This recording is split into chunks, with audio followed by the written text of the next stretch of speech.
Genesis, chapter 1. In the beginning God created the heavens and the earth. The earth was without form and void, and darkness was over the face of the deep. And the Spirit of God was hovering over the face of the waters. And God said, "Let there be light." And there was light. And God saw that the light was good. And God separated the light from the darkness. God called the light day, and the darkness he called night. And there was evening and there was morning, the first day. And God said, "Let there be an expanse in the midst of the waters, and let it separate the waters from the waters." And God made the expanse, and separated the waters that were under the expanse from the waters that were above the expanse. And it was so. And God called the expanse heaven. And there was evening and there was morning, the second day. And God said, "Let the waters under the heavens be gathered together into one place, and let the dry land appear." And it was so. God called the dry land earth, and the waters that were gathered together he called seas. And God saw that it was good. And God said, "Let the earth sprout vegetation, plants yielding seed, and fruit trees bearing fruit in which is their seed, each according to its kind on the earth." And it was so. The earth brought forth vegetation, plants yielding seed according to their own kinds, and trees bearing fruit in which is their seed, each according to its kind. And God saw that it was good. And there was evening and there was morning, the third day. And God said, "Let there be lights in the expanse of the heavens to separate the day from the night, and let them be for signs and for seasons and for days and years, and let them be lights in the expanse of the heavens to give light upon the earth." And it was so. And God made the two great lights, the greater light to rule the day, and the lesser light to rule the night, and the stars.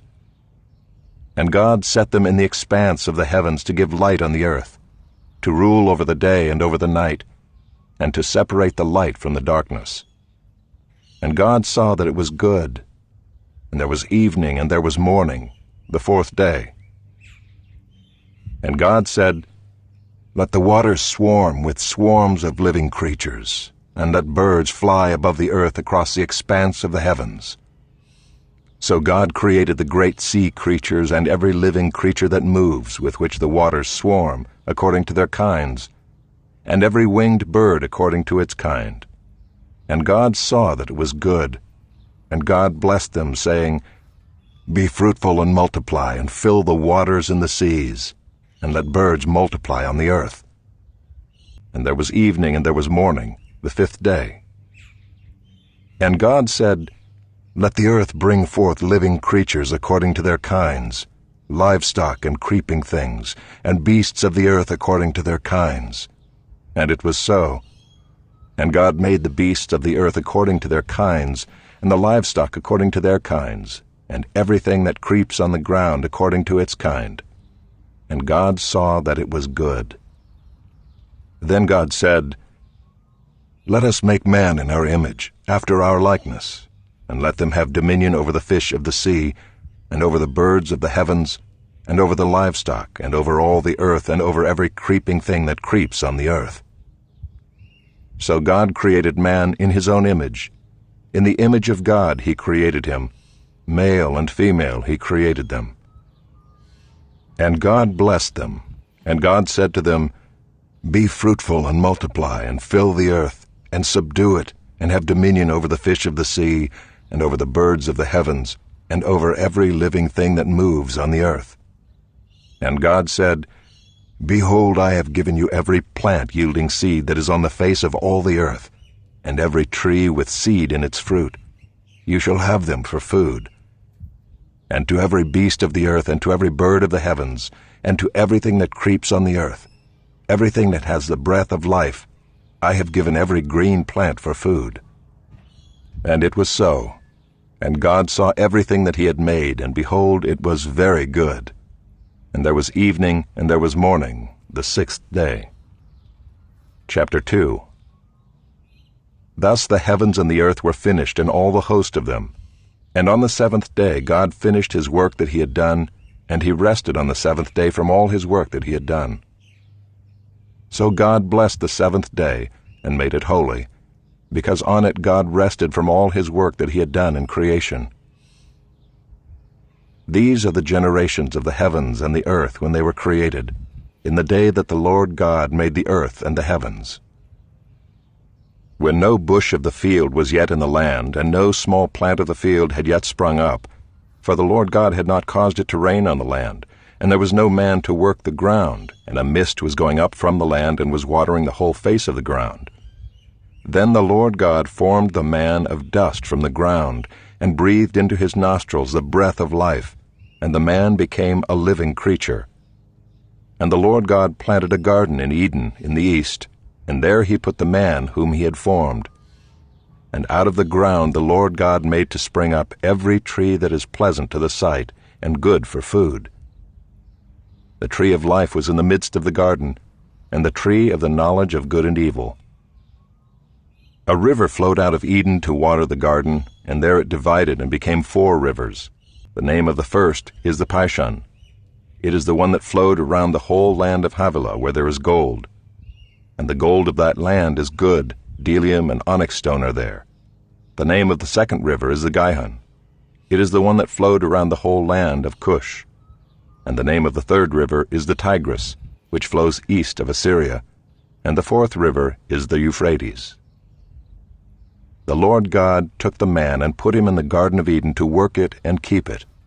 And the Lord God commanded the man, saying, You may surely eat of every tree of the garden, but of the tree of the knowledge of good and evil you shall not eat, for in the day that you eat of it you shall surely die.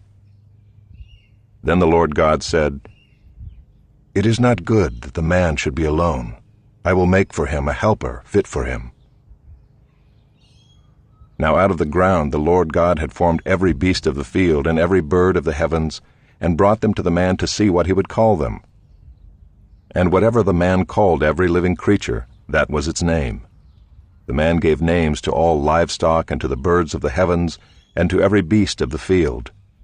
But for Adam there was not found a helper fit for him. So the Lord God caused a deep sleep to fall upon the man, and while he slept, took one of his ribs, and closed up its place with flesh. And the rib that the Lord God had taken from the man he made into a woman, and brought her to the man. Then the man said, This at last is bone of my bones, and flesh of my flesh. She shall be called woman, because she was taken out of man. Therefore a man shall leave his father and his mother, and hold fast to his wife, and they shall become one flesh.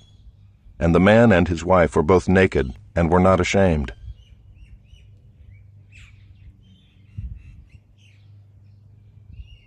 Chapter 3. Now the serpent was more crafty than any other beast of the field that the Lord God had made. He said to the woman, Did God actually say, You shall not eat of any tree in the garden? And the woman said to the serpent, We may eat of the fruit of the trees in the garden, but God said, You shall not eat of the fruit of the tree that is in the midst of the garden, neither shall you touch it, lest you die. But the serpent said to the woman, You will not surely die, for God knows that when you eat of it your eyes will be opened, and you will be like God, knowing good and evil. So when the woman saw that the tree was good for food, and that it was a delight to the eyes, and that the tree was to be desired to make one wise, she took of its fruit and ate. And she also gave some to her husband who was with her, and he ate. Then the eyes of both were opened, and they knew that they were naked. And they sewed fig leaves together and made themselves loincloths. And they heard the sound of the Lord God walking in the garden in the cool of the day. And the man and his wife hid themselves from the presence of the Lord God among the trees of the garden. But the Lord God called to the man and said to him, Where are you? And he said, I heard the sound of you in the garden, and I was afraid because I was naked, and I hid myself. He said, Who told you that you were naked? Have you eaten of the tree of which I commanded you not to eat? The man said, Well, the woman whom you gave to be with me, she gave me fruit of the tree, and I ate. Then the Lord God said to the woman, "What is this that you have done?" The woman said, "Well, the serpent deceived me, and I ate." The Lord God said to the serpent, "Because you have done this, cursed are you above all livestock, and above all beasts of the field. On your belly you shall go, and dust you shall eat all the days of your life. I will put enmity between you and the woman, and between your offspring and her offspring. He shall bruise your head, and you shall bruise his heel." To the woman he said, "I will surely multiply your pain in childbearing. In pain you shall bring forth children. Your desire shall be contrary to your husband, but he shall rule over you." And to Adam he said, "Because you have listened to the voice of your wife, and have eaten of the tree of which I commanded you, you shall not eat of it. Cursed is the ground because of you. In pain you shall eat of it all the days of your life. Thorns and thistles it shall bring forth for you, and you shall eat the plants of the field. By the sweat of your face you shall eat bread, till you return to the ground, for out of it you were taken. For you are dust, and to dust you shall return." The man called his wife's name Eve, because she was the mother of all living. And the Lord God made for Adam and for his wife garments of skins, and clothed them. Then the Lord God said, "Behold, the man has become like one of us in knowing good and evil. Now lest he reach out his hand and take also of the tree of life, and eat, and live forever." Therefore the Lord God sent him out from the Garden of Eden to work the ground from which he was taken. He drove out the man, and at the east of the Garden of Eden he placed the cherubim and a flaming sword that turned every way to guard the way to the tree of life.